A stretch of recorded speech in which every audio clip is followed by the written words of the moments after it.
ರುದ್ರನ ಮಗಳು ಸತ್ತು ಇವತ್ತಿಗೆ 3 ದಿನ ಆಗಿದೆ. ನೀವು ಈ ರೀತಿ ಹಗಲು ರಾತ್ರಿ ಚಿಂತೆ ಮಾಡುತ್ತಾ ಕೂತ್ಕೊಂಡ್ರೆ ಸತ್ಯ ರುದ್ರನ ಮಗಳು ಮತ್ತೆ ಬರ್ತಾಳೇನ್ರಿ? ಯಾಕ್ರಿ ಈ ರೀತಿ ಚಿಂತೆ ಮಾಡ್ತಾ ಇದ್ದೀರಾ? ನಮ್ಮ ಮಗನ ಬಗ್ಗೆ ಚಿಂತೆ ಮಾಡ್ತಿದ್ರೇನು? ಅವನ ಬಗ್ಗೆ ಚಿಂತೆ ಮಾಡಬೇಡಿ. ನೋಡಿ, ಅವನಿಗೊಂದು ಮದುವೆ ಮಾಡೋಣ, ಈ ಊರು ಬಿಟ್ಟು ಬಹುದೂರ ಕಳಿಸಿಕೊಡೋಣ. ಅವನ ಮುಖ ನೋಡುದು ಬೇಡ ರೀ. ಆದ್ರೆ ನೀವು ಇವತ್ತಿಗೆ 3 ದಿನ ಆಯ್ತು, ಊಟ ಮಾಡಲಿಲ್ಲ, ನನ್ನ ಜೊತೆಗೆ ಮಾತಾಡ್ಲಿಲ್ಲ. ಏನಾಯ್ತು ನಿಮಗೆ? ಹಾಲಾದ್ರೂ ಕುಡೀರಿ. ಇಲ್ಲ ಮಾದೇವಿ, ಇಲ್ಲ. ಮಗ ಮಾಡಿದ ಮಾನವಿನ ಕೃತಿಗೆ ನಮ್ಮ ಮನೆತನದ ಮಾನವ ಕುಸಿದು ಮಶಾನವಾಗುವ ಪ್ರಸಂಗ ಬಂದಿತ್ತು ಮಾದೇವಿ. ನಮ್ಮ ಪಾಲಿಗೆ ನೋಡು ಮಾದೇವಿ, ಪ್ರಾಣಕ್ಕಿಂತಲೂ ಹೆಚ್ಚಾಗಿ ಜೋಪಾನ ಮಾಡಿದ ತನ್ನ ಮಗಳ ಪ್ರಾಣವನ್ನು ಬಲಿ ಕೊಟ್ಟು ಈ ಮನೆತನದ ಮಾನ ಉಳಿಸಿದ ಪುಣ್ಯಾತ್ಮನ ಅವರನ್ನ ಯಾವ ಕಾಲಕ್ಕೂ ಮರೆಯಬಾರದು. ನೋಡು ಮಾದೇವಿ, ಮಗನೆಂಬ ಮಮಕಾರ ಕೆಚ್ಚಿನಲ್ಲಿ ಬಿದ್ದು ಹುಚ್ಚ ಆವೇಶದಲ್ಲಿ ಮಗ ಮಾಡಿದ ತಪ್ಪಿಗೆ ಶಿಕ್ಷೆ ಎಂದಿಗೂ ತಪ್ಪಿದಲ್ಲ ಮಾದೇವಿ, ತಪ್ಪಿದಲ್ಲ. ನೋಡು ಮಾದೇವಿ, ಅದಕ್ಕಂತ ಇವತ್ತು ನಾನು ಈ ನ್ಯಾಯದ ನಡುಗಂಬದ ಮಧ್ಯದಲ್ಲಿ ನಿಂತು ನ್ಯಾಯವಂತನಾಗಿ ಒಂದು ನಿರ್ಧಾರ ತೆಗೆದುಕೊಂಡಿದ್ದೀನಿ ಮಾದೇವಿ, ನನ್ನ ಮನದಲ್ಲಿ ಮಾದೇವಿ. ಮಗ ಮಾಡಿದ ಮಾನವಿನ ಕೃತ್ಯಕ್ಕೆ ನೀವು ತೆಗೆದುಕೊಂಡಿರುವ ನಿರ್ಧಾರವಾದರೂ ಯಾವುದು? ನೋಡು ಮಾದೇವಿ, ನೀನು ಹೆಚ್ಚಿಗೆ ಮಾತನಾಡಬೇಡ ಮಾದೇವಿ, ಮಾತನಾಡಬೇಡ. ನಾನು ಕೇಳುವ ಪ್ರಶ್ನೆಗೆ ಮರು ಉತ್ತರ ಅಷ್ಟೇ ಕೊಡು ಮಾದೇವಿ, ಅಷ್ಟೇ ಕೊಡು. ಹೇಳಿ, ಯಾವ ಪ್ರಶ್ನೆ ಅದು? ನೋಡು ಮಾದೇವಿ, ನಾನು ನಿನಗೆ ಏನಾಗ್ಬೇಕು ಮಾದೇವಿ? ಯಾಕ್ರಿ ಎಂತ ಪ್ರಶ್ನೆ ಕೇಳ್ತಾ ಇದ್ರಿ ನೀವು ನನಗೆ? ನನಗೆ ತಾಳಿ ಕಟ್ಟಿರುವ ನನ್ನ ಗಂಡ ನೀವು, ನನ್ನ ಪತಿರಿ. ಅಂದರೆ ಗಂಡನ ಆಜ್ಞೆ ಪಾಲಿಸುವುದು ಸತಿಯಾದವಳ ಆದ್ಯ ಕರ್ತವ್ಯ. ಹೌದಂದರೆ ಹೌದು. ಅಂದ ಮೇಲೆ ನನ್ನ ಆಜ್ಞೆ ಪಾಲಿಸ್ತೀನಿ ಅಂತ ನನಗೆ ಮಾತು ಕೊಡು ಮಾದೇವಿ, ನನಗೆ ಮಾತು ಕೊಡು. ಸ್ವಾಮಿ, ಅದೇಗೆ ಮಾತು ಕೊಡ್ಲಿ? ಮಾತಿನ ಮರ್ಮ ಏನು ಅಂತ ತಿಳಿದುಕೊಳ್ಳದೆ ಅದೇಗೆ ನಿಮಗೆ ಮಾತು ಕೊಡ್ಲಿ? ನಿಮ್ಮ ಮಾತು ಪಾಲಿಸುವುದು ಸತಿಯ ಧರ್ಮ. ಒಂದು ವೇಳೆ ಸತಿಯಾದವಳ ಪತಿಯ ಮಾತನ್ನು ನಿರಾಕರಿಸಿದ್ರೆ ಅವಳು ನಿಜವಾಗಿ ಸತಿಯಲ್ಲರಿ, ಸತಿ ದ್ರೋಹಿ ಅವಳು. ಮಾತು ಯಾವುದು ಅಂತ ಹೇಳಿ ನಾನು ನಿಮ್ಗೆ ಮಾತು ಕೊಡ್ತೀನಲ್ಲ. ಯಾಕೆ ಮಾದೇವಿ? ಸತಿ ಆದವಳು ಪತಿ ಆಜ್ಞೆ ಪಾಲಿಸುವುದು ಎಂದು ಈಗ ತಾನು ನಿನ್ನ ನಾಡಿಗೆಯಿಂದ ನೀನು ಮಾತನಾಡಿರುವೆ ಮಾದೇವಿ, ನೀನು ಮಾತನಾಡಿರುವೆ ಅಂದಾಗ ನನ್ನ ಮನಸ್ಸಿನ ಅಂತರಂಗ ಅರಿವು ಅವಶ್ಯಕತೆ ನಿನಗೆಲ್ಲ ಮಾದೇವಿ, ನಿನಗೆಲ್ಲ. ನೋಡು ಮಾದೇವಿ, ಈಗ ನೀನು ನನ್ನ ಮಾತು ನಡೆಸಿ ಕೊಡ್ತೀಯೋ ಅಥವಾ ಇಲ್ಲ ಅಷ್ಟೇ ಹೇಳು ಮಾದೇವಿ, ಅಷ್ಟೇ ಹೇಳು. ಆಯ್ತು, ಸತ್ತು ಸ್ವರ್ಗದಲ್ಲಿರುವ ನನ್ನ ಹೆತ್ತ ತಂದೆ ತಾಯಿಗಳ ಹಾನಿ ಮಾಡಿ ಹೇಳ್ತೀನಿ. ನನ್ನ ತಾಯಿ ಕಟ್ಟಿರುವ ನನ್ನ ದೇವರು ನೀವು. ನಿಮ್ಗೆ ವಚನ ಕೊಡ್ತೀನಿ, ನೀವು ಮಾತಿನಂತೆ ನಡ್ಕೊತೀನಿ ಅಂತ. ತೆಗೆದುಕೊಳ್ಳಿ ವಚನ, ಹೇಳಿ ನಾನೇನ್ ಮಾಡ್ಬೇಕು ಅಂತ. ನೋಡು ಮಾದೇವಿ, ಸತಿ ಧರ್ಮದ ಪತಿ ಭಕ್ತಿಯಲ್ಲಿ ಪತಿ ಕುಡಿಲಿ ಎಂದು ಈ ಹಾಲು ನನಗೆ ತಂದಿರಲ್ಲ ಮಾದೇವಿ, ಈಗ ನನಗೆ ತಂದಿರಿ ಅಲ್ವೇ? ಆದ್ರೆ ಮಾದೇವಿ, ಈ ಹಾಲಿನ ಅವಶ್ಯಕತೆ ಈಗ ನನಗಿಲ್ಲ ಮಾದೇವಿ, ನನಗಿಲ್ಲ.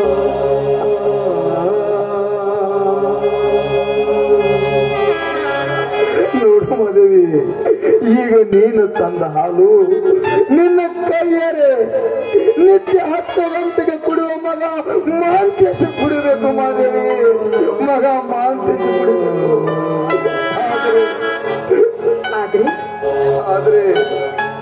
ಆದ್ರೆ ನಿನ್ನ ಕೈಯರೆ ಕುಡಿಯುವ ಹಾಲಿನಲ್ಲಿ ಮಾದೇವಿ, ನಿನ್ನ ಕೈಯರೆ ಕುಡಿಯುವ ಹಾಲಿನಲ್ಲಿ ವಿಷ ಹಾಕಿ ಕುಡಿಸಿ ಕೊಂದು ಬಿಡು ಮಗ.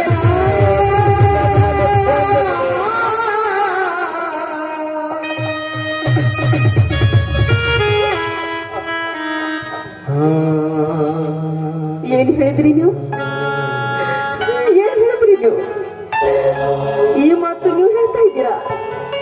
9 ತಿಂಗಳು ಹೊತ್ತು ಹೆತ್ತಿರುವ ನನ್ನ ಮಗನಿಗೆ ನಾನು ಹಾಲಿನಲ್ಲಿ ವಿಷ ಹಾಕಿ ಅವನಿಗೆ ಕುಡಿಸಿ ಕೊಂದು ಬಿಡ್ಬೇಕೆ? ಇಲ್ಲ ಇಲ್ಲ ಇಲ್ಲ ಇಲ್ಲ ಇಲ್ಲ ರೀ. ನನ್ನಿಂದ ಸಾಧ್ಯ ಇಲ್ಲ, ನನ್ನಿಂದ ಸಾಧ್ಯ ಇಲ್ಲ ರೀ.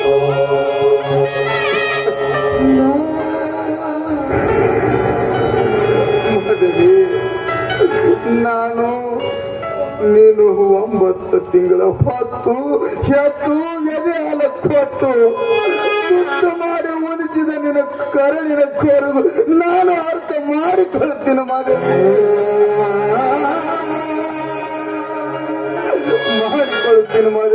ಮಾಡಿಕೊಳ್ಳುತ್ತೇನೆ. ಆದ್ರೆ ಆ ವಿನಯ ವಿಲಾಸದ ದುರಂತದಲ್ಲಿ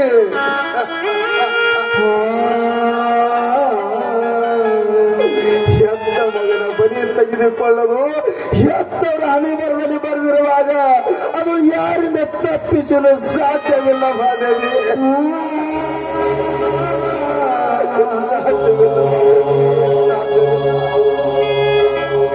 ನೋಡು ಮಾಧವಿ, ಈಗ ಮಗನೆಂಬ ಮಮಕಾರವನ್ನು ನಿನ್ನ ಮನದಲ್ಲಿ ಕಿತ್ತಿ ಹಾಕಿ ಈ ಮನೆತನದ ಮಾನ ಉಳಿಸಲು ಮುಂದಾಗು ಮಾಧವಿ, ಮುಂದಾಗು.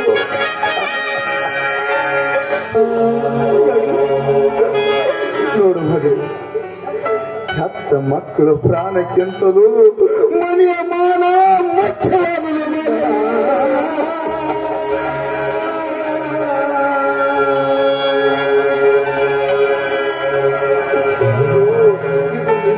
ಮಾನವಂತರ ಮನೆತನದ ಲಕ್ಷಣ ಮಾಧವಿ, ಮಾನವಂತರ ಮನೆತನದ ಲಕ್ಷಣ.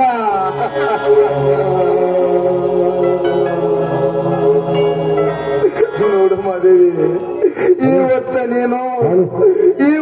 ನೀನು ಈ ಮನೆಯ ಮಾನಕ್ಕಾಗಿ ಹೆತ್ತ ಮಗನ ಪ್ರಾಣ ಬಲಿ ತೆಗೆದುಕೊಳ್ಳಲೇಬೇಕು.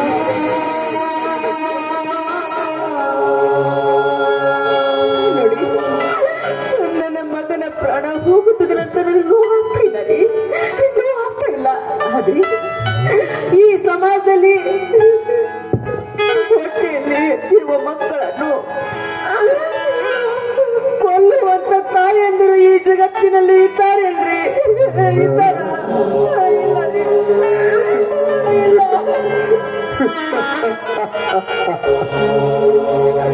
ಯಾಕಿಲ್ಲ ಮಾಧವಿ, ಯಾಕಿಲ್ಲ? ಆ ದೈವ ಪರೀಕ್ಷಿಸಲು ನಿಂತಾಗ ಭಕ್ತ ಶ್ರೇಯಾನ ಹೆಂಡತಿ ಚಂದ್ರಮತಿ ತನ್ನ ಪತಿ ಆಜ್ಞೆಗಾಗಿ ತನ್ನ ಮಗನನ್ನು ಬಲಿ ತೆಗೆದುಕೊಳ್ಳಲಿಲ್ಲ ಮಾಧವಿ,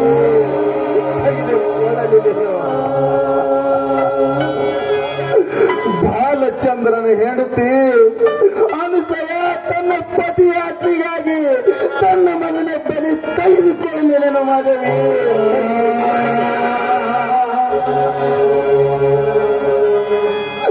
ಅದರಂತೆ ಮಹಾದೇವಿ, ಅದರಂತೆ ನೀನು ಇವತ್ತ ನಮ್ಮ ಮನೆತನದ ಮಾನಕ್ಕಾಗಿ ಮಗನ ಪ್ರಾಣ ಬಲಿ ತೆಗೆದುಕೊಳ್ಳಲೇಬೇಕು.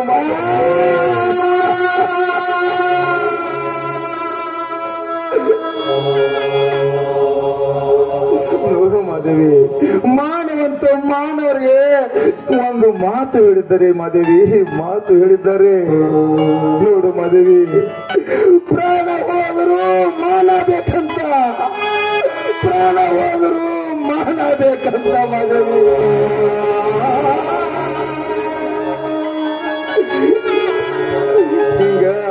ಈಗ ಯಾಕೆ ಕವಿಗಳು ಮಾತನಾಡಿದ್ದಾರೆ ಮಾಧವಿ, ಮಾತನಾಡಿದ್ದಾರೆ. ನೋಡು ಮಾಧವಿ, ನನಗೆ ಹೆಚ್ಚಿಗೆ ಮಾತನಾಡುವ ಅವಶ್ಯಕತೆ ಇಲ್ಲ ಮಾಧವಿ, ಇಲ್ಲ. ನೋಡು ಮಾಧವಿ, ಈಗ ಒಂದೇ ಒಂದು ಮಾತು ಮಾಧವಿ, ಒಂದೇ ಒಂದು ಮಾತು. ಯಾವುದು ಇದು? ಮಾಧವಿ, ನಿನಗೆ ಮಗ ಬೇಕು? ಇಲ್ಲ ಇಲ್ಲ, ಈ ಮಾಂಗಲ್ಯ ಬೇಕು. ಹೇಳು ಮಾಧವಿ, ಹೇಳು. ಪ್ರಶ್ನೆ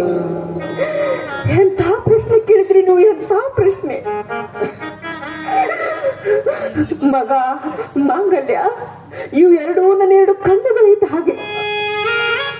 ಈ ಎರಡು ಕಣ್ಣಿನಲ್ಲಿ ನಿನಗೆ ಯಾವ ಕಣ್ಣು ಬೇಕು ಅಂತ ನೀವು ನನಗೆ ಕೇಳಿದ್ರೆ ನಾನು ನಿಮ್ಗೆ ಯಾವ ಕಣ್ಣು ಬೇಕು ಅಂತ ಹೇಳಿ, ಯಾವುದು ಬೇಡ ಅಂತ ಹೇಳಿ, ಯಾವುದು ಬೇಕು ಅಲ್ಲಿ ಯಾವುದು ಬೇಡ ಅಂತ ಹೇಳಿ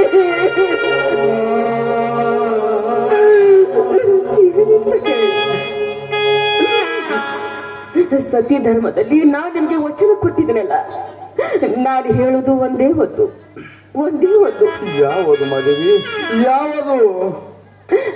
ಮಗ ಹೋದರೂ ಮಾಂಗಲ್ಯ ಬೇಕು ಅಂತ, ಮಗ ಹೋದರೂ ಮಾಂಗಲ್ಯ ಬೇಕು ಅಂತ, ಹೋದರೂ ಮಾಂಗಲ್ಯ ಬೇಕು ಅಂತ.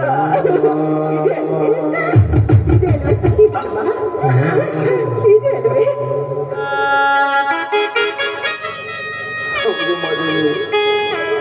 ನಿಜವಾದ ಮಾತುವನ್ನು ಮಾತನಾಡಿದೆ ಮಾದೇವಿ. ಹೆಣ್ಣಿನ ಸ್ಥಾನದಲ್ಲಿ ನಿಂತು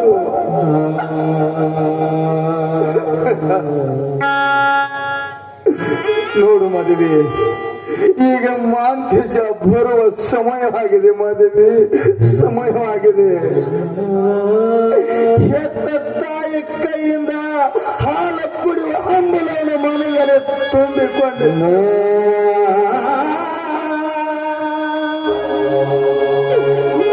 ಹೆತ್ತ ತಾಯಿ ಕೈಯಿಂದ ಹಾಲು ಕುಡಿಯುವ ಹಂಬಲು ಅವನ ಮನೆಯಲ್ಲಿ ತುಂಬಿಕೊಂಡಿರುತ್ತದೆ ಮಾದೇವಿ, ತುಂಬಿಕೊಂಡಿರುತ್ತದೆ. ಮಾದೇವಿ, ನಿನ್ನ ಕೈಯಿಂದ ಕುಡಿಯುವ ಹಾಲಿನಲ್ಲಿ, ನಿನ್ನ ಕೈಯಲ್ಲಿ ಕುಡಿಯುವ ಹಾಲಿನಲ್ಲಿ ಈ ವಿಷ ಹಾಕಿ ಕುಡಿಸಿಕೊಂಡು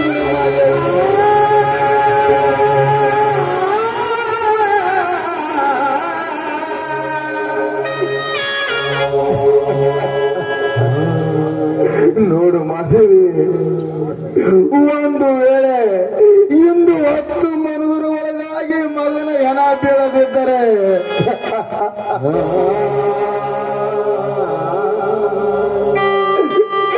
ನಿನ್ನ ಕೊರಳಿಗೆ ತಾಳಿ ಕಟ್ಟಿದ ಈ ನಿನ್ನ ಗಂಡ ಇವತ್ತು ಒಯ್ಯಲಾರದೆ ಮಾದೇವಿ.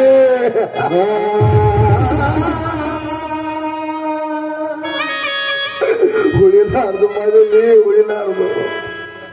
ನೋಡು ಮಾದೇವಿ, ಮತ್ತೆ ನಮ್ಮ ಇಬ್ಬರನ್ನು ಉಳಿಸಿ ನೀನು ಏನಾದ್ರೂ ಅನಾಹುತ ಮಾಡಿಕೊಂಡರೆ ನನ್ನ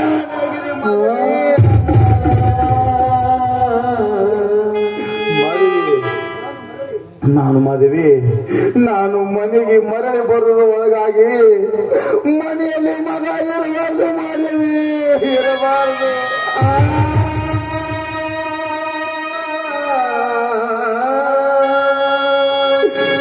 ಮಗನ ಹೆಣ ಇರಬೇಕು ಮಾದೇವಿ, ಮಗನ ಹೆಣ ಇರಬೇಕು.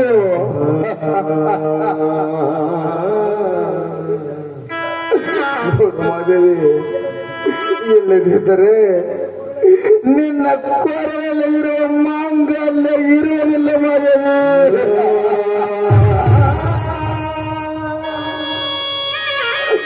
ನಾನು ಬರುತ್ತೇನೆ ಮಾದೇವಿ. ಇವತ್ತು ನಾನು ಮನೆಗೆ ಬರುವವರೆಗೆ ಮಗ ಮನೆಯಲ್ಲೇ ಇರಬಾರ್ದು ಮಾದೇವಿ, ಮಗನ ಹೆಣ ಇರಬೇಕು ಮಾದೇವಿ.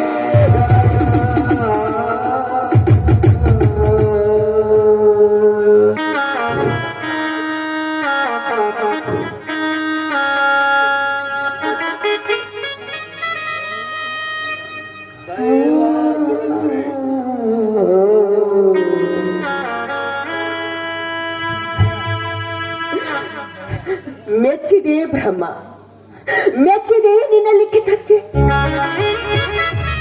ಅದಾವ ರೀತಿಯಾಗಿ ನನ್ನ ಹಣೆ ಬರೆದ ಲಿಖಿತವನ್ನು ಬರೆದು ಬಿಟ್ಟಿದೆಯಾ? ಮೆಚ್ಚಬೇಕು ನಿನ್ನ. ಮದುವೆಯಾಗಿ 3 ವರ್ಷ ಕಳೆದ್ರು ಮಕ್ಕಳಾಗ್ಲಿಲ್ಲ ಅಂತ ಕಂಡ ದೇವರಿಗೆ ಹರಕೆ ಹೊಂದಿದೆ ನಾನು. ಊರಲ್ಲಿ ಕಂಡ ದೇವರಿಗೆ ತುಪ್ಪದ ಅಭಿಷೇಕ ಮಾಡಿದೆ ನಾನು. 106 ಮೈಲಿ ಬರಿಗಾಲಿನಿಂದ ಪಾದಯಾತ್ರೆ ಮಾಡಿದ್ವಿ ನಾವು. ನನ್ನ ಈ ಭಕ್ತಿಗೆ ನೋಡಿ ನೀನು ನನ್ನ ಪರಿದಾದ ಉಡಿಯಲ್ಲಿ ಮಗನೆಂಬ ಮಾಂಸದ ಮುದ್ದೆಯನ್ನು ಹಾಕಿದ್ದೆ ನೀನು. ಮಗನೆಂಬ ಮಾಂಸದ ಮುದ್ದೆ ನನ್ನ ಉಡಿಗೆ ಹಾಕಿ ನನಗೊಂದು ಎಚ್ಚರಿಕೆ ಕೊಟ್ಟೆ ನೀನು.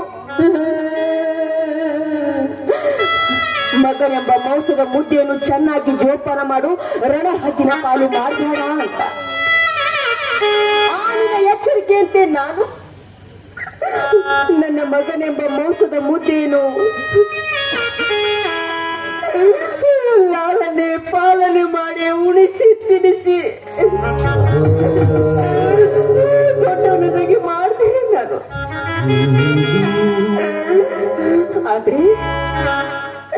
ಆದ್ರೆ ಇವತ್ತೇನ್ ಮಾಡ್ದೆ ನೀನು? ಏನ್ ಮಾಡ್ದೆ ನೀನು?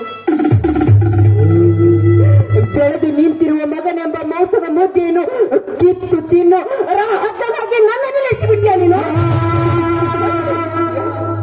ಯಾಕೆ ಯಾಕೆ ನಾನೇನ್ ತಪ್ಪು ಮಾಡಿದೆ?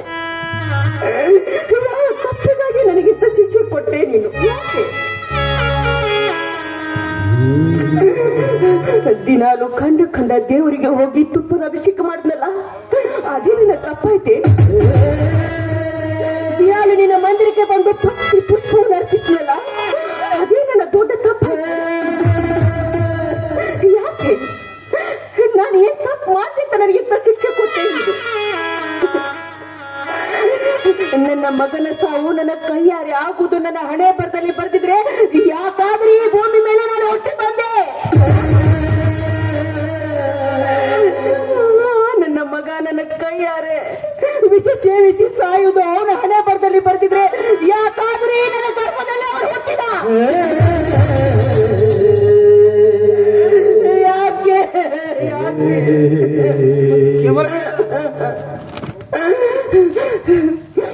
ನಾನು ಪತಿಗೆ ಮಾತು ಕೊಟ್ಬಿಟ್ನಲ್ಲ, ಸತಿ ಧರ್ಮ ನಾನು ಪಾಲಿಸ್ತೀನಿ ಅಂತ. ನಾನು ಪಾಲಿಸ್ಬೇಕು. ಒಂದು ವೇಳೆ ನಾನು ನನ್ನ ಮಗನಿಗೆ ವಿಷ ಹಾಕದಿದ್ರೆ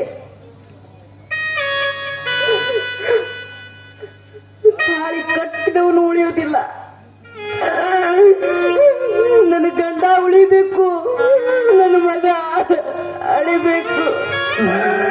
ನನ್ನ ಗಂಡ ಅಳಿಬೇಕು, ನನ್ನ ಮಗ ಅಳಿಬೇಕು.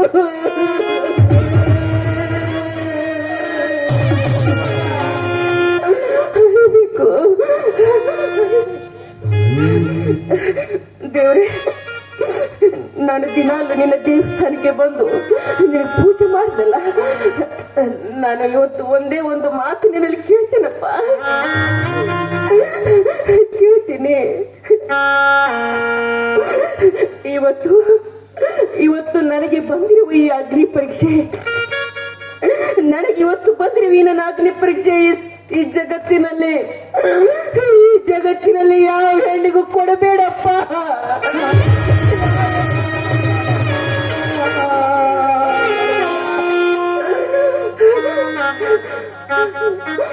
ಗೊತ್ತಾಯ್ತು, ಮಗ ಬರ್ತಾನೆ, ವಿಷ ಹಾಕ್ಬಿಡ್ತೀನಿ.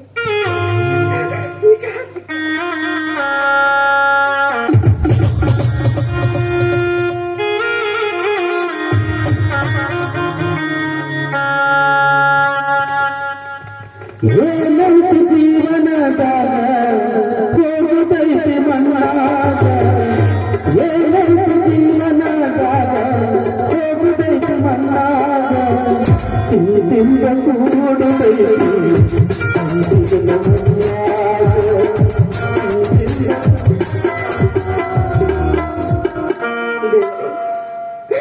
ನಂದು ಇನ್ನೊಂದು ಮಾತಿದೆ.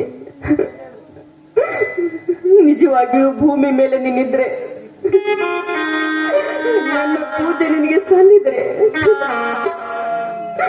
ನನ್ನ ಮಗನಿಗೆ ಕೊಡುವ ವಿಷದ ಹಾಲು ಅಮೃತ ಮಾಡಪ್ಪ. ಅಮೃತ ಮಾಡು, ಅಮೃತ ಮಾಡು.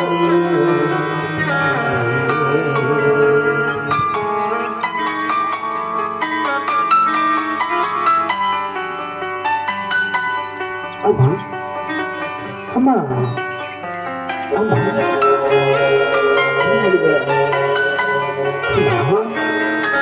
ಏನಪ್ಪ, ಮಗ ಮನೆಗೆ ಬರುವಷ್ಟರಲ್ಲಿ ಹೊಟ್ಟೆಯಲ್ಲಿ ಹಾಲು ಹಿಡಿದುಕೊಂಡಿರ್ತಿರಲ್ಲಮ್ಮ, ಎಷ್ಟಮ್ಮ ಈ ನಿನ್ನ ಮಗನ ಮೇಲೆ ಪ್ರೀತಿ ವಾತ್ಸಲ್ಯಮ್ಮ. ಅಮ್ಮ ಅಮ್ಮ, ನಿನ್ನಂತ ತಾಯಿ ಪಡಿಬೇಕಾದ್ರೆ ನಾನು ಪೂರ್ವ ಜನ್ಮದ ಪುಣ್ಯ ಮಾಡಿರ್ಬೇಕು. ಅದಕ್ಕೆ ಇಂಥ ತಾಯಿಯನ್ನು ಪಡೆದಿದ್ದೇನೆ ಅಮ್ಮ. ಈ ಜಗತ್ತಿನಲ್ಲಿ ನಾನು ಎಷ್ಟೋ ತಾಯಿಯನ್ನು ನೋಡಿದ್ದೇನಮ್ಮ, ಆದರೆ ನಿನ್ನಂತ ಪ್ರೀತಿ ವಾತ್ಸಲ್ಯ ನಾನು ಎಲ್ಲಿ ಕಂಡಿಲ್ಲಮ್ಮ, ಎಲ್ಲೂ ಕಂಡಿಲ್ಲ. ನಿಜ ನಿಜ ನೀನು ಮಾತು. ನನ್ನಂತ ತಾಯಿ ಜಗತ್ತಿನಲ್ಲಿ ಎಲ್ಲೂ ಇಲ್ಲೋ, ಎಲ್ಲೂ ಇಲ್ಲ. ನಿನ್ನಂತ ಮಗನಿಗೆ ನಾನು ಹೆತ್ತನಲ್ಲ, ನನ್ನ ಪುಣ್ಯವೋ ಇಲ್ಲ. ನನ್ನ ಹೊಟ್ಟೆಯಲ್ಲಿ ನೀನು ಹುಟ್ಟಿದೆಯಲ್ಲ, ನಿನ್ನ ಪುಣ್ಯವು ನನಗೆ ಗೊತ್ತಿಲ್ಲ. ಭಗವಂತನಿಗೆ ಗೊತ್ತು. ಯಾಕಪ್ಪ ಕಣ್ಣಿಗೆ ಹತ್ತಿದ್ರೆ ಏನಾಗಿದೆ? ಏನೂ ಇಲ್ಲಪ್ಪ, ಏನೂ ಇಲ್ಲ. ಮಗನಿಗೆ ಹಾಲು ಕೊಡ್ತಾ ಇದ್ದೀನಲ್ಲ, ಸಂತೋಷ ಸಂತೋಷ ಉಕ್ಕಿ ಬರ್ತಾ ಇದೆಯಪ್ಪ. ಹಾ ಅಮ್ಮ, ಸಂತೋಷಕ್ಕಾಗಿ ಯಾವತ್ತು ಕಣ್ಣೀರು ಹಾಕಬಾರ್ದಮ್ಮ. ಮಾತು ತಗೋ, ಹಾಲು ಕುಡಿಯಪ್ಪ. ಇವತ್ತು ನನ್ನ ಹುಟ್ಟುಹಬ್ಬ. ತಂದೆ ಮತ್ತು ನೀನು ಯಾವ ಗದ್ದಲದಲ್ಲಿ ನನ್ನ ಹುಟ್ಟುಹಬ್ಬ ಆಚರಿಸಿದ ಮತ್ತೆ ಬಿಟ್ಟಿದ್ರಲ್ಲ.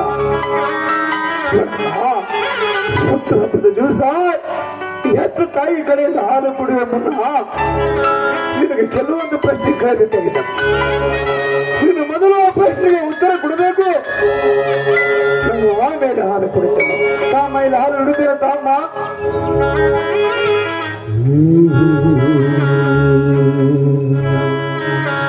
ಕೇಳಪ್ಪ, ಯಾವ ಮಾತು? ಇವತ್ತೇ ನನ್ನ ಹುಟ್ಟುಹಬ್ಬ. ನನ್ನ ಜೀವನದಲ್ಲಿ ಏನೇನು ತಪ್ಪು ಮಾಡಿನಲ್ಲಮ್ಮ, ಆ ತಪ್ಪೆಲ್ಲ ಇಂದು ನಿನ್ನ ಮುಂದೆ ಹೇಳಬೇಕೆಂತ ನಿರ್ಧಾರ ಮಾಡಿದ್ದೇನಮ್ಮ. ನೋಡಮ್ಮ, ಜಗತ್ತಿನಲ್ಲಿ ಮಕ್ಕಳ ತಪ್ಪು ಮಾಡಿದರು ಯಾರು ಕ್ಷಮಿಸುತ್ತಿದ್ದರು, ತಾಯಿ ಮುಂದೆ ತಪ್ಪನ್ನು ಹೇಳಿದರೆ ತಾಯಿ ಮಗನ ತಪ್ಪನ್ನು ಒಪ್ಪಿ ಕ್ಷಮಿಸಿ ವಾತ್ಸಲ್ಯದಿಂದ ತನ್ನ ಮಹಿಳೆಯರಿಗೆ ಮಲಗಿಸ್ತಾಳಮ್ಮ. ಕವಿಗಳ ವಾಣಿ ಕೂಗಿ ಹೇಳುತ್ತದೆಮ್ಮ, ಕೂಗಿ ಹೇಳುತ್ತದೆ. ನೋಡಮ್ಮ, ಇಂದು ನಾನು ದೊಡ್ಡ ತಪ್ಪು ಮಾಡಿದ್ದೇನೆ. ಆ ತಪ್ಪನ್ನು ಒಪ್ಪುತ್ತೇನೆ. ಆದರೆ ನಾನು ಮಾಡಿದ ತಪ್ಪು ಕ್ಷಮಿಸಿದ್ದೇನಂತ ನನಗೆ ನೀನು ಇಂದು ಮಾತು ಕೊಡಬೇಕಮ್ಮ, ಮಾತು ಕೊಡಬೇಕು. ಮಾತು ಅಂತ ತಪ್ಪು ಏನ್ ಮಾಡಿದ್ಯೋ? ನೋಡಮ್ಮ, ಮಾನವಂತರ ಮಗನಾಗಿ ಪುಣ್ಯಾತ್ಮರ ಹೆತ್ತು ತಂದು ಕಂದನಾಗಿ ಮಾಡಬಾರ್ದು ತಪ್ಪು ಮಾಡಿದ್ದೇನಮ್ಮ, ಮಾಡಬಾರ್ದು. ನಮ್ಮನ್ನ ನಂಬಿದ ಒಂದು ಬಡ ಹೆಣ್ಣಿನ ಶೀಲಭಂಗ ಮಾಡಿದ್ದೇನೆ. ಆದ ಕಾರಣ ಆ ಹೆಣ್ಣು ಆತ್ಮಹತ್ಯೆ ಮಾಡಿಕೊಂಡು ಸತ್ತು ಹೋದಳಮ್ಮ. ಅವಳ ಸಾವಿಗೆ ನಾನೇ ಕಾರಣ ಅಂತ ಒಪ್ಕೊಳ್ತಾ ಇದ್ದೀನಿ ಅಮ್ಮ, ಒಪ್ಕೊಳ್ತಾ ಇದ್ದೀನಿ.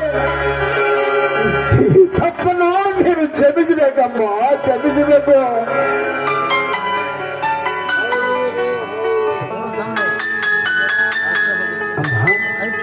ಹಾಗೆ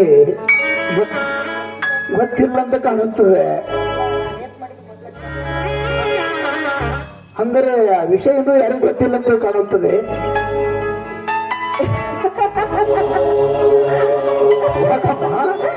ಯಾಕೂ ಇರೋ, ಯಾಕೂ ಇಲ್ಲ. ಬೆಕ್ಕು ಕಣ್ಣು ಮುಚ್ಚಿಕೊಂಡು ಹಾಲು ಕುಡಿದ್ರೆ ಈ ಜಗತ್ತಿಗೆ ಗೊತ್ತಾಗಿದ್ರೆ ಅದು ತಿಳ್ಕೊಂಡಿರ್ತಂತೆ. ಅದಕ್ಕೆ ಬೆಕ್ಕು ಬಂದ್ಬಿಟ್ಟು. ಅಂದರೆ ಈ ವಿಷಯ ನಿನಗೆ ಮೊದಲೇ ಗೊತ್ತೇನಮ್ಮ? ಇಲ್ಲಪ್ಪ, ಈಗ ನೀ ಹೇಳಿದೆಯಲ್ಲ, ಆಗ್ಲೇ ನಿನಗೆ ಗೊತ್ತಾಯ್ತು. ನೋಡಮ್ಮ ಅಮ್ಮ, ಇವತ್ತಾಗಿ ನಿನ್ನ ಪವಿತ್ರ ಪಾದ ಮುಟ್ಟಿ ಆಣೆ ಮಾಡಿ ಹೇಳ್ತೀನಮ್ಮ, ಇನ್ನು ಮುಂದೆ ಇಂಥ ತಪ್ಪ ಎಂದು ಮಾಡಲಾರಮ್ಮ, ಎಂದು ಮಾಡಲಾರೆ. ಇದೇ ಕೊನೆ ತಪ್ಪಮ್ಮ, ಕೊನೆ ತಪ್ಪು. ನೋಡಮ್ಮ, ನನಗೆ ಹೆಂಡತಿಯಾಗಿ ಬರುವ ಹೆಣ್ಣು ಅಂತ ಬಿಟ್ಟರೆ ಎಲ್ಲ ಹೆಣ್ಣು ಮಕ್ಕಳನ್ನು ನನ್ನ ಸ್ವಂತ ತಾಯಿಯಂತೆ ನೋಡಿಕೊಳ್ಳುತ್ತೇನಮ್ಮ. ಇನ್ನು ಮುಂದೆ ಯಾವ ಹೆಣ್ಣನ್ನು ಕಣ್ಣು ಎತ್ತಿ ನೋಡಿದ್ದಾರೆ ನೋಡಮ್ಮ. ಇವತ್ತ ಹುಟ್ಟು ಹಬ್ಬದ ದಿವಸ ಈ ನಿನ್ನ ಅಮೃತ ಹಸ್ತವನ್ನು ನನ್ನ ಮಸ್ತಕ ಮೇಲೆ ಇಟ್ಟು ಮಗು ಮಾತೇಶ ನೀನು ಮಾಡಿದ ತಪ್ಪನ್ನು ಕ್ಷಮಿಸಿದೇನಂತ ನನಗೆ ಆಡೆ ಮಾಡಿ ಹೇಳಬೇಕಮ್ಮ. ಅಂದಾಗ ಮಾತ್ರ ನಾನು ಈ ಹಾಲು ಕುಡಿತೇನೆ, ಇಲ್ಲದಿದ್ದರೆ ಹಾಲು ಎಂದಿಗೆ ಕುಡಿಯಲಾರೆ. ನೋಡಮ್ಮ ಅಮ್ಮ, ಹಾಲು ಕುಡಿತೇನೆ ಆದರೆ ನೀನು ಕ್ಷಮಿಸಿದರೆ ಅಂತ ಹೇಳಬೇಕು. ನೋಡಮ್ಮ, ನೀನು ಕ್ಷಮಿಸಿದರೆ ನೀನು ಕೂಡ ಹಾಲು ಅಷ್ಟೇ ಆಗಮ್ಮ. ನೀನು ವಿಷ ಕೊಟ್ಟರು ಸಂತೋಷದ ಕೂಡ ಸತ್ತು ಹೋಗುತ್ತೇನಮ್ಮ. ಇದೇನಮ್ಮ, ನಾನು ಏನು ಮಾತನಾಡಿದ್ರು ಪೂರ್ಣವಾಗಿ ನಿಂತಿದ್ದಿಲ್ಲ. ಯಾಕಮ್ಮ, ಏನಾಗಿದೆ ಹೇಳಮ್ಮ. ಏನಂತ ಆಶೀರ್ವಾದ ಮಾಡು. ನೀನು ಮಾಡಿದ ತಪ್ಪನ್ನು ನಾನು ಕ್ಷಮಿಸಿ ಏನಂತ ಆಶೀರ್ವಾದ ಮಾಡಲಿ. ನಿನಗೆ ಏನಂತ ಆಶೀರ್ವಾದ ಮಾಡಲಿ. ನಾನು ದೇವರಾಗಿ ನಿಂತು ನಿನಗೆ ಆಶೀರ್ವಾದ ಮಾಡಿದ್ರು ನೀನು ಬದುಕುಳಿಯುವುದಿಲ್ಲ. ನಾನೇನಂತ ಆಶೀರ್ವಾದ ಮಾಡಲಿ, ನಾನೇನಂತ ಆಶೀರ್ವಾದ ಮಾಡಲಿ ಮಾತು. ಮಾತು ದೊಡ್ಡವರ ಮಾತು ಸಣ್ಣವರು ಕೇಳಬೇಕು. ಹೌದಮ್ಮ. ನಾನೇನ್ ಹೇಳಿದೆ? ಏನಮ್ಮ? ಮೊದಲು ಹಾಲು ಕುಡಿ, ಆಮೇಲೆ ನಾನು ನಿನಗೆ ಆಶೀರ್ವಾದ ಮಾಡ್ತೀನಿ ಅಂತ ಹೇಳಿದ್ದೀನಿ ತಾನೆ. ಇವಾಗ ಈ ಮಾತು ಸತ್ಯವಾಗಿ ಹೇಳ್ತಾ ಇದ್ದಲ್ಲಮ್ಮ. ಮೊದಲು ನೀನು ಹಾಲು ಕುಡಿ, ಆಮೇಲೆ ನಾನು ನಿನಗೆ ಆಶೀರ್ವಾದ ಮಾಡ್ತೀನಲ್ಲ. ಅಲ್ಲಮ್ಮ, ಮೊದಲು ನನ್ನ ಹೆತ್ತ ತಾಯಿ ಆಸೆ ನೆರವೇರಲಿ, ಆಮೇಲೆ ನನ್ನ ಆಸೆ ನೆರವೇರಲಿ. ಹಾಗಾದ್ರೆ ತೆಗೆದುಕೊಂಡು ಬಾ ಅಮ್ಮ, ಹಾಲನ್ನು ಕುಡಿತೇನೆ.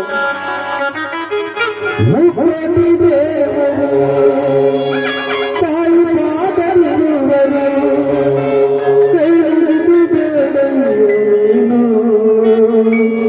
ಜಯ ತರುತ್ತವನು ಅವ್ವ ನನ್ನವ್ವ ಅವ್ವ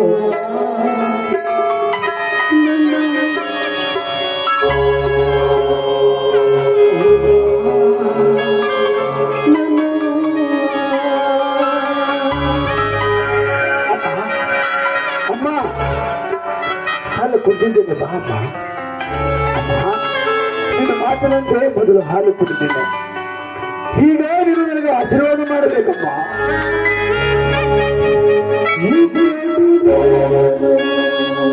ತಾಯಿ ಪಾದವಿರುವನು ಕೈ ಮುಗಿದು ಬೇಡಯ್ಯರೇನು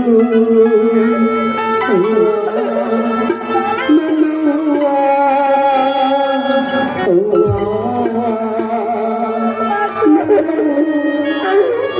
ನಾನು ನಿನಗೇನಂತ ಆಶೀರ್ವಾದ ಮಾಡು. ನಾನು ನಿನಗೇನಂತ ಆಶೀರ್ವಾದ ಮಾಡು. ನಾನಿನ ತಾಯಿ ಅಲ್ವೋ? ನಾನಿನ ತಾಯಿ ಅಲ್ಲ.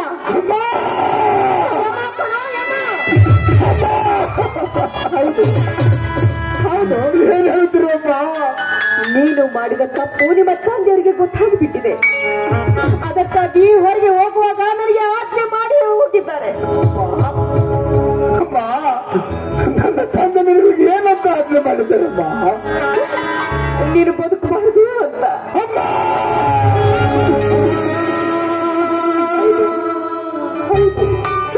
ನೀನು ಕುಡಿದಿದ್ದು ಹಾಲಲ್ಲ, ವಿಷ ಕೊಡೋ ವಿಷ. ಅಮ್ಮ ಅಮ್ಮ, ಹೆತ್ತ ತಾಯಿಯಾಗಿ ನೀನು ಹೇಳ್ತಿರುವ ಮಾತು ಸತ್ಯವೇನಮ್ಮ? 9 ತಿಂಗಳು ಎತ್ತು ಹೊತ್ತಿ ಈ ಜಗವನ್ನು ತೋರಿಸಿ ನಿನ್ನ ಬಾಯಲ್ಲಿ ತುತ್ತ ನನ್ನ ಬಾಯಲ್ಲಿಟ್ಟು ಜೋಪಾನ ಮಾಡಿದ ತಾಯಿ ನೀನು ನನಗೆ ವಿಷ ಹಾಕಿಕೊಂಡು ಇಲ್ಲಮ್ಮ, ಇಲ್ಲ, ನೀನು ಸುಳ್ಳು ಹೇಳ್ತಾ ಇದ್ದಮ್ಮ, ಸುಳ್ಳು ಹೇಳ್ತಾ ಇದ್ದೆ.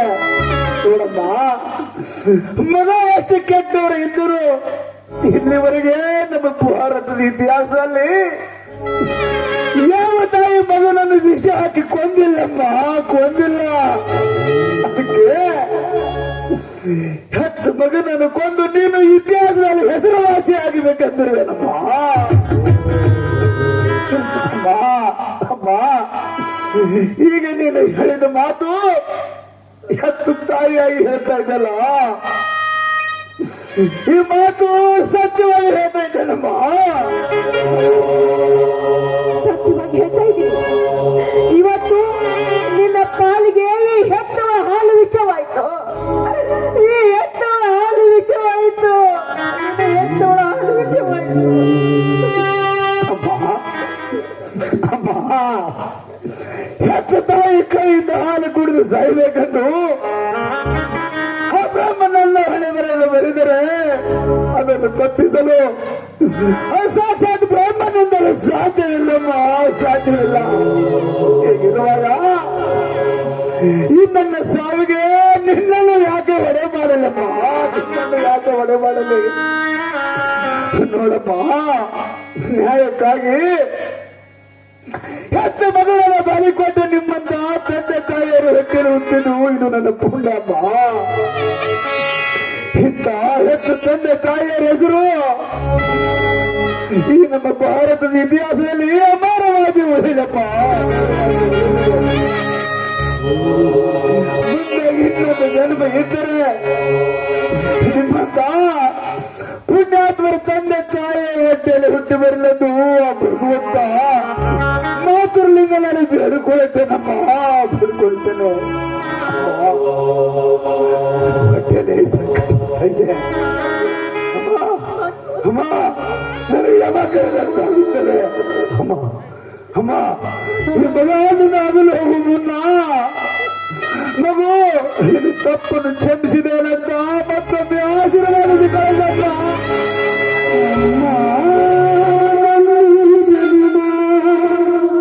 ನಿನ್ನ ವರದಾನವಮ್ಮ.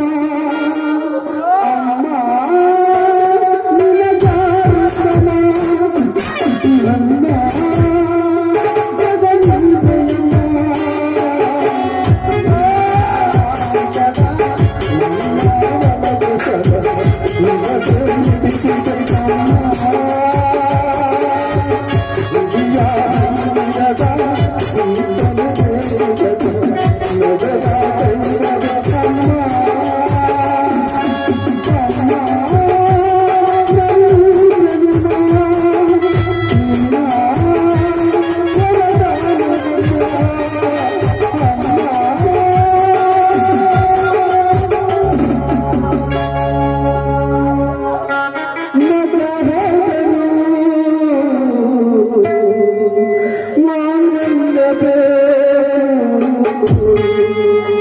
ಹೆತ್ತವಳ ಹಾಡು ವಿಷವಾಯಿತು, ಹೆತ್ತವಳ ಹಾಡು ವಿಷವಾಯಿತು.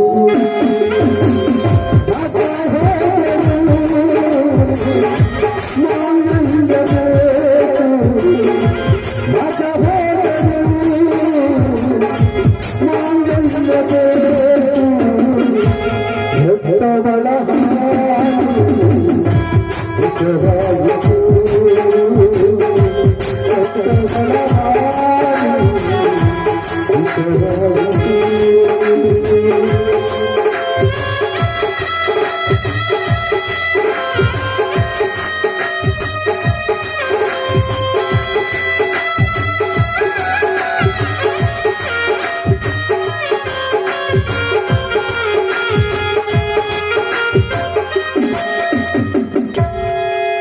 ಮಾದೇವಿ, ಯಾಕೆ ಮಾದೇವಿ, ಯಾಕೆ ಮಾದೇವಿ ಮೌನ ತಳಿದ್ರಿ ಮಾದೇವಿ? ಮಾದೇವಿ, ನಿನ್ನ ದುಃಖದ ಕಡಲು ನಾನು ಅರ್ಥ ಮಾಡಿಕೊಳ್ಳುತ್ತೇನೆ ಮಾದೇವಿ, ಅರ್ಥ ಮಾಡಿಕೊಳ್ಳುತ್ತೇನೆ ಮಾದೇವಿ. ಮಾದೇವಿ, ಇದು ಅನಿವಾರ್ಯ ಮಾದೇವಿ, ಅನಿವಾರ್ಯ. ಏನು ಮಾಡುವುದು ಮಾದೇವಿ?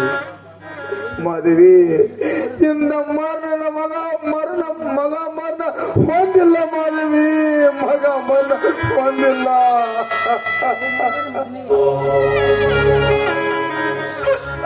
ಮಾದೇವಿ, ಇವತ್ತು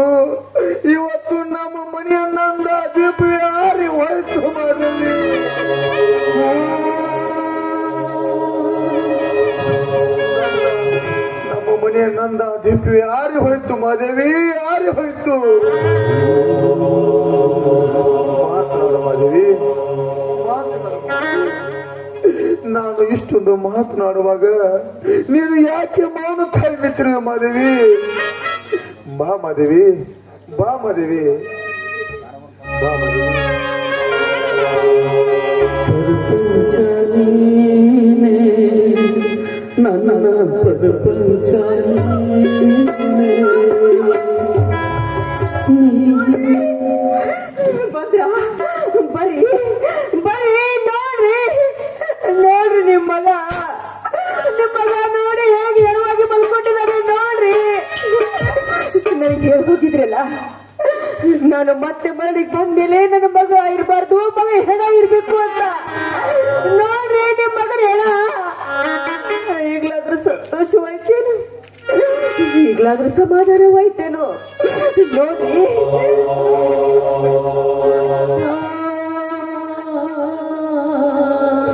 ಮಾದೇವಿ, ಮಾತು ಮುಂದುವರಿಸಬೇಡ ಮಾದೇವಿ, ಮಾತು ಮುಂದುವರಿಸಬೇಡ. ಈ ವಿಷಯ ಮತ್ತವ್ರಿಗೆ ಗೊತ್ತಾದ್ರೆ ಮನೆ ತುಂಬ ಜನ ತುಂಬುತ್ತಾರೆ ಮಾದೇವಿ, ಜನ ತುಂಬುತ್ತಾರೆ. ನೋಡು ಮಾದೇವಿ, ಈ ವಿಷಯ ಊರಲ್ಲಿ ಜನರಿಗೆ ಗೊತ್ತಾಗೋಕ್ಕಿಂತ ಮುಂಚೆನೆ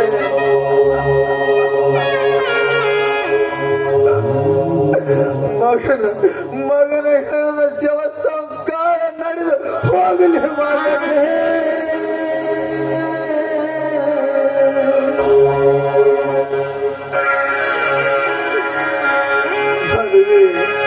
ನೀನು ಇಲ್ಲಿ ಇರು ಮಾದೇವಿ, ನೀನು ಇಲ್ಲೇ ಇರು.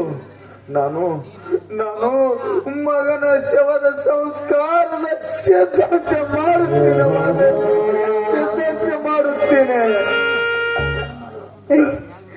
ಸ್ವಲ್ಪ ನಿಂತ್ಕೊಳ್ಳಿ, ಸ್ವಲ್ಪ ನಿಂತ್ಕೊಳ್ಳಿ. ನೋಡಿ, ನಂದೊಂದು ಆಸೆ ಇದೆ, ನಡೆಸ್ಕೊಡ್ತೀರೇನು? ಕೊನೆಯದಾಗಿ ನಿಮ್ಮ ಪಾದಕ್ಕೆ ಬಿದ್ದು ಆಶೀರ್ವಾದ ಪಡ್ಕೋಬೇಕು ಅಂತ ಆಸೆ ಆಗ್ತಾ ಇದೆ. ನನಗೆ ಆಶೀರ್ವಾದ ಮಾಡ್ತೀರೇನು? ಯಾಕೆ ಮಾದೇವಿ?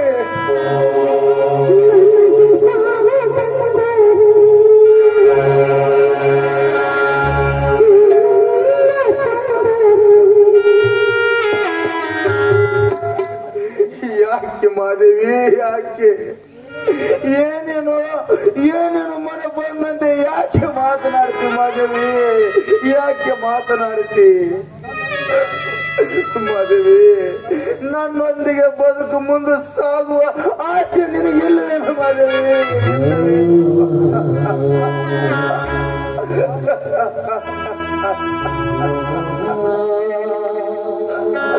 ಮಾದೇವಿ, ನಾನು ಮಾಡಿದ ತಪ್ಪು ನಿನ್ನ ಮನಸ್ಸಿಗೆ ಬರ್ಲಿಲ್ವೇನು ಮಾದೇವಿ?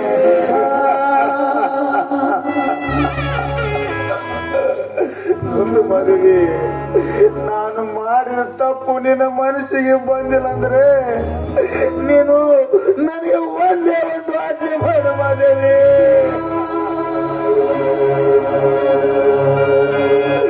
ಒಂದೇ ಒಂದು ಆಜ್ಞೆ ಮಾಡು ಮಾದೇವಿ, ಒಂದೇ ಒಂದು ಆಜ್ಞೆ ಮಾಡು. ಈ ನಿನ್ನ ಗಂಡ ನಿನ್ನ ಕಣ್ಣು ಎದುರಿನಲ್ಲಿ ವಿಷ ಸೇವಿಸಿ ಸತ್ತು ಬಿಡುತ್ತಾನೆ ಮಾದೇವಿ.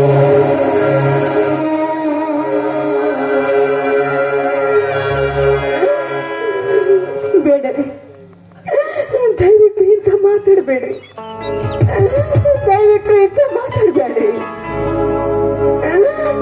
ನಿಮ್ಮಂತ ನ್ಯಾಯವಂತ, ನೀತಿವಂತ, ಗುಣವಂತ, ಧರ್ಮವಂತ ಗಂಡ ಪಡಿಬೇಕಂದ್ರೆ ನಾನು ಪುಣ್ಯ ಮಾಡಿದ್ರಿ, ಆದ್ರೆ ನೀವೊಂದು ತಪ್ಪು ಮಾಡ್ಬಿಟ್ರಿ. ನನ್ನ ಕೈಯಿಂದ ವಚನ ತೆಗೆದುಕೊಂಡು ನನ್ನ ಹೆತ್ತ ಮಗನಿಗೆ ವಿಷ ಹಾಕಿ ಬಿಡುವ ಅಂತ ಹೇಳ್ಬಿಟ್ರಲ್ಲ. 9 ತಿಂಗಳು ಹೊತ್ತು ಹೆತ್ತಿರುವ ನನ್ನ ಮಗನಿಗೆ ಹಾಲಿನಲ್ಲಿ ವಿಷ ಹಾಕಿ ಕುಡಿಸುವಾಗ ಈ ನನ್ನ ಹೆತ್ತ ಕಳ್ಳಿಗೆ ಅದೆಷ್ಟು ಸಂಕಟ ಏನಾಗಿದೆ ಅಂತ ಗೊತ್ತಾ ನಿಮಗೆ? ಗೊತ್ತೇನ್ರಿ? ಗೊತ್ತಾಗುದಿಲ್ಲ, ಗೊತ್ತಾಗುದಿಲ್ಲ. ಅದೆಲ್ಲ ಹೋಗ್ಲಿ ಬಿಡಿ. ನೋಡಿ, ನೀವೇನು ವ್ಯಥೆ ಮಾಡ್ಕೋಬೇಡಿ, ನೀವೇನು ವ್ಯಥೆ ಮಾಡ್ಕೋಬೇಡಿ. ಅದಕ್ಕೊಂದು ದಾರಿ ನಾನು ಹುಡುಕೊಂಡಿನ್ರಿ, ನಾನು ಹುಡುಕೊಂಡಿದ್ದೀನಿ. ಯಾವ ದಾರಿ ಮಾದೇವಿ, ಯಾವ ದಾರಿ? ನೋಡಿ, ನನ್ನ ಮಗನಿಗೆ ವಿಷ ಹಾಕೋದಕ್ಕಿಂತ ಮುಂಚೆ ಮಗನಿಗೆ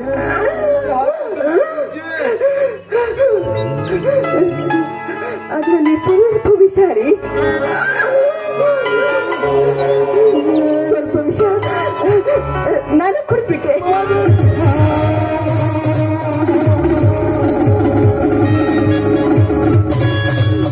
ನೋಡಿ, ನೀವೇನು ವ್ಯಥೆ ಮಾಡ್ಕೋಬೇಡಿ, ನೀವೇನು ವ್ಯಥೆ ಮಾಡ್ಕೋಬೇಡಿ. ಬದುಕೊಂದು ಜಟಕಾ ಬಡ್ಡಿ.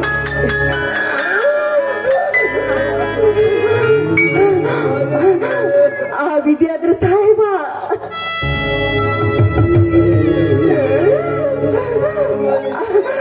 ಆ ವಿಧಿ ಕರೆದತ್ತ ಮರಣಕ್ಕೋ ಮಸಣಕ್ಕೋ ನಡೆಯೋ ನಡೆಯೋ ಮಂಕುತಿಮ್ಮ, ನಡೆಯೋ ಮಂಕುತಿಮ್ಮ, ನಡೆಯೋ ಮಂಕು.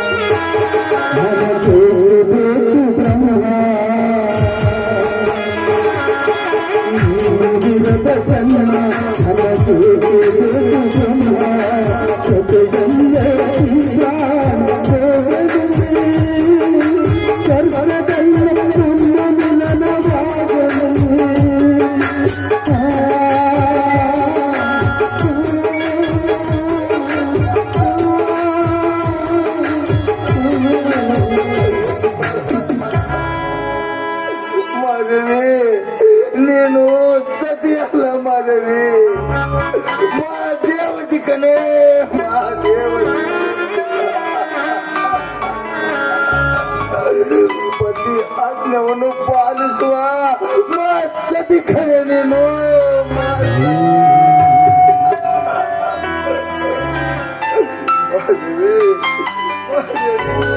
ಏನಾಯ್ತು ಇದೇನಾಯ್ತು ಇದೇಯಾಟ, ಏನಾಯ್ತು ನೀನಿಲ್ಲ ನೋಡಿಲ್ಲ ನಾನವೇ